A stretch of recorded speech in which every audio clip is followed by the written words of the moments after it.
Welcome back जी। एक बार फिर मैं आप सबको खुशामदीद करता हूँ इस प्लेटफॉर्म पर। पीएसएल ऑक्शन के हवाले से आज एक वर्कशॉप कंडक्ट की गई थी। वहां पर हमने देखा कि वहां पर पीएसएल मैनेजमेंट मौजूद थी, पीसीबी के हायर ऑफिशियल मौजूद थे, चेयरमैन मौजूद थे। इसके अलावा अगर हम बात करें तो तमाम फ्रेंचाइज के जो रिप्रेजेंटेटिव्स हैं वो मौजूद थे, और जो नेशनल टीम है उनके प्लेयर्स वहां पर मौजूद थे। और वहां पर हमने देखा कि वर्कशॉप कंडक्ट की गई, और इस हवाले से की गई कि ऑक्शन की कुछ चीजें आपके सामने, मैंने आपको बताया था कि कुछ चीजों में क्लैरिटी चाहिए थी, और कुछ चीजें जो वहां पर डिस्कस होनी थी उनके हवाले से आज फैसले होने थे। तो वो हमने देखा कि वहां पर जब सारे स्टेक होल्डर्स बैठे तो वहां पर एक हमने देखा कि एक कंस्ट्रक्टिव डिस्कशन हुई वहां पर, और पॉजिटिव चीजें वहां से आई हैं सामने। और हम जो अपडेट्स हैं, लेटेस्ट जो कुछ रूल्स डिफाइन किए गए हैं, और फिर जो हमें पता चला है कि जो बेस प्राइस होंगी उनकी कैटेगरीज किस तरीके से हैं, और वो सारे जो रूल्स हैं हम उनको डिस्कस करते हैं जो पीएसएल मैनेजमेंट ने ऑफिशियली अनाउंस किए हैं। तो हम सबसे पहले आपको ये बताते हैं जो ऑक्शन के रूल्स पहले अनाउंस किए गए हैं, हम उनको डिस्कस करते हैं कि जो स्क्वाड होगा, और ऑक्शन रूल्स ये होंगे कि जो स्क्वाड की साइज होगी वो मिनिमम 16 प्लेयर्स होंगे और मैक्सिमम 20 प्लेयर होंगे। फॉरेन प्लेयर्स जो अगर हम बात करें अगर 16 आप स्क्वाड ले रहे हैं तो उसमें मिनिमम 5 फॉरेन प्लेयर्स होना लाजमी है, और अगर 20 का स्क्वाड है तो उसमें आपको 7 फॉरेन प्लेयर्स ले सकते हैं, इससे ज्यादा नहीं। और मतलब इतने आपको लेने हैं 7 तक की।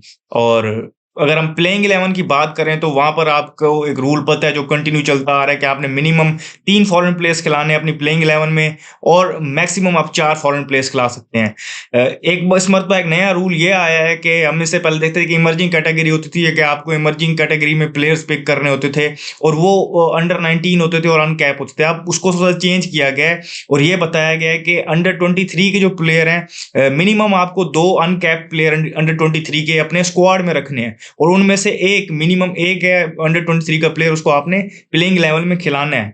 फिर अगर हम बात करें तो कॉन्ट्रैक्ट्स और रिटेंशंस के हवाले से ये हम जानते हैं कि एक चीज आ रही थी कि स्क्वाड बार बार बिल्ड करना, और प्लेयर्स का जो कोर बनाना और जाने देना, इसके मसले होते थे। इस मरतबा हमने देखा था कि रिटेंशंस के हवाले से बातें चल रही थी, तो इस मरतबा हमें पता है 4 रिटेंशंस अलाउड हैं, लेकिन फ्यूचर के लिए कुछ चीजें अनाउंस की गई हैं कि जो प्लेयर्स इस मरतबा जो साइन होंगे या रिटेन होंगे या ऑक्शन में पिक होंगे, उसके हवाले से अगर हम बात करें तो वो 2 साल का उनका कॉन्ट्रैक्ट होगा, और 2 साल तक टीम के साथ रहेंगे।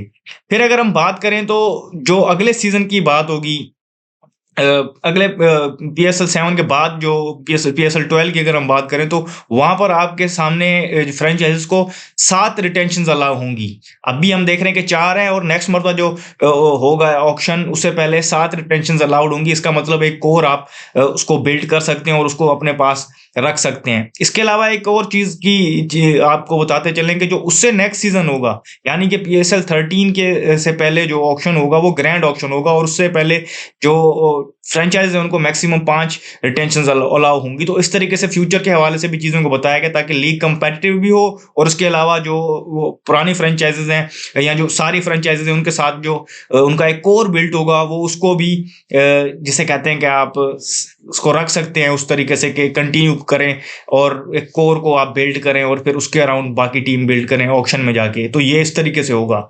जो फ्रेंचाइज पर्स है उसके हवाले से हम देख रहे थे कि कुछ चीजें चल रही थी, और पता नहीं चल रहा था कि किस तरीके से होगा, और एक डिमांड ये भी आ रही थी कि इनको पीकेआर में किया जाए। तो ये डिमांड अब हमारे सामने हम देख रहे हैं कि एक्सेप्ट हो गई, और चीजों को पीकेआर में रखा गया। तो हम उनको उसी तरीके से डिस्कस करते हैं कि जो बेस पर्स होगा किसी भी फ्रेंचाइज का वो होगा 450 मिलियन, यानी कि 45 करोड़ रुपए होंगे बेस पर्स, और ये बढ़ सकता है अगर हम बात करें तो पीकेआर 5.505 मिलियन यानी 50.5 करोड़ तक। क्योंकि इसके इस और जो 50.5 वाला है इसमें हम ये भी आपको बता दें, इसमें डायरेक्ट साइनिंग वाला जो ऑप्शन है वो इंक्लूडेड है। तो इससे पहले ये चल रहा था कि जो डायरेक्ट साइनिंग होगी उसकी अमाउंट पर्स से डिडक्ट होगी या नहीं होगी, तो ये आपके सामने है कि 50.5 में ही आपको वो करना है। इसके अलावा एक डायरेक्ट साइनिंग का हम आपको बता चुके हैं, पहले रूल था कि जो पीएसएल एक्स ने ना खेला हो वो एक डायरेक्ट साइनिंग हर फ्रेंचाइज कर सकती है। तो वो जो है उसमें उसको प्रोक्योर करने में जो एलीट किस्म के फॉरेन प्लेयर्स हैं उनको प्रोक्योर करने में पीसीबी असिस्ट करेगा और फाइनेंशियल असिस्ट होगा।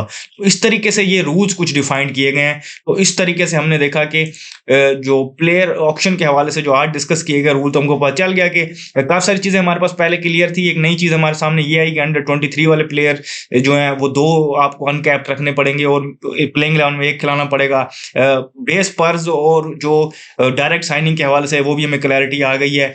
और बाकी हमें पता चल गया कि आगे के लिए फ्यूचर के लिए क्या चीज़ें होंगी कि जो प्लेयर साइन होंगे उसको हम देखेंगे कि वो 2 ईयर का कॉन्ट्रैक्ट उनके पास मौजूद होगा और जो पीएसएल 11 होगी 11 के बाद जो पीएसएल 12 होगी तो उससे पहले जो रिटेंशंस अलाउ होंगी वो 7 होंगी और पीएसएल 13 से पहले और पीएसएल 12 के बाद जो रिटेंशंस अलाउ होंगी वो 5 होंगी। तो इस तरीके से सारी चीज़ें मैंने आपको बता दी हैं। अब आगे बढ़कर हम ये आपको बताते चलें कि जो बेस प्राइसेज़ अनाउंस की गई हैं पीएसएल मैनेजमेंट की जानिब से, तो वो ये हैं कि अगर हम बात करें तो उनको 4 कैटेगरीज़ में रखा गया। जो हाईएस्ट लेवल की जो कैटेगरी है उसमें अगर हम बात करें तो वो पीकेआर 4.2 करोड़ की बात है वहाँ पर। फिर अगर हम उससे नीचे वाली हैं तो पीकेआर 2.2 करोड़ है। फिर जो तीसरे नंबर पे है पीकेआर 1.1 करोड़ है और जो लास्ट है वो पीकेआर 0.6 करोड़ है, यानी कि 60 लाख अगर हम बात करें तो वो इसको इस तरीके से होंगे। अब यहाँ पर ये बेस प्राइसेज़ हैं। हम जानते हैं कि जो टॉप क्वालिटी प्लेयर्स हैं, जो टॉप ब्रास के होंगे वो 4.2 में होंगे और फिर जो अनकैप्ड होंगे मे बी वो उनकी जो बेस प्राइस होगी, मैं बेस प्राइस की बात कर रहा हूँ, वो 0.6 करोड़ होगी। फिर हम देखेंगे जाएंगे प्लेयर्स, उनके नाम आएंगे, नेम बाय नेम कॉल होगा तो जो मिनिमम जो इंक्रीमेंटल बिड होगी जो आपको मिनिमम करनी पड़ेगी वो जो है आपके पास 2.5 लाख है आपको करनी पड़ेगी। अगर आपकी जो बिड जो बेस प्राइस है वो 1.1 करोड़ से कम की 5 लाख की मिनिमम आपको बिड करनी पड़ेगी जब अगर आपकी बेस प्राइस है वो 2.2 करोड़ से कम है। फिर अगर हम बात करें तो आपको 10 लाख की बिड करनी पड़ेगी मिनिमम अगर आपकी बेस प्राइस जो है वो 4.2 करोड़ से कम है और इसी तरह 15 लाख की आपको मिनिमम बिड करनी पड़ेगी जब आपको आपके पास बेस प्राइस है वो जो 4.2 करोड़ है उससे ज़्यादा है। तो ये इस तरीके से चीज़ें और एक क्लैरिटी दी गई है कि सारा कुछ पीकेआर में होगा, तो ये एक और मज़ीद क्लैरिटी है। और क्योंकि यहाँ पर हम देखते हैं कि मोस्टली यही चलता है तो फैंस के लिए भी और सबके लिए ये चीज़ बड़ी फिजिबल थी और ये अनाउंस कर दी गई है। अब ये जो मैंने आपको बताई है कि मिनिमम बिड्स हैं जिस तरह सारी अनाउंस की हैं, तो ये मिनिमम ऐसे ज़्यादा भी आप कर सकते हैं, वो फ्रेंचाइजीज के ऊपर है। तो इस तरीके से ये कुछ आज रूल्स अनाउंस किए गए हैं और सबसे बड़ी और मेगा न्यूज़ ये जिनके लिए लोग वेट कर रहे थे कि भाई पीएसएल का जो ऑक्शन होगा, प्लेयर ऑक्शन होगा, वो कब होगा। देख रहे थे कि हम मुख्तलिफ चीज़ें चल रही थी, मुख्तलिफ बातें चल रही थी। किसी ने कहा था 14 फरवरी को होगी, किसी ने 11 से 14 की डेट वैसे चल रही थी। तो यही है कि अनाउंस कर दिया गया है कि 11 फरवरी को ऑक्शन होगा पीएसएल का, जो ये मेगा ऑक्शन होगा और इसके हवाले से एक्साइटमेंट चल रही है। तो मैंने आपको सारे एक रूल्स वगैरह आपको क्लैरिटी से बता दिए हैं और जो चीज़ें थी मैंने आपके सामने रखी हैं और काफ़ी सारी चीज़ें जो उसको देख के वहाँ पर अच्छा लग रहा है कि जिस तरीके से अंडर 23 वाला रूल है वो बड़ा अच्छा है। पीकेआर में सारी चीज़ें करने का रूल वो भी बहुत अच्छा है।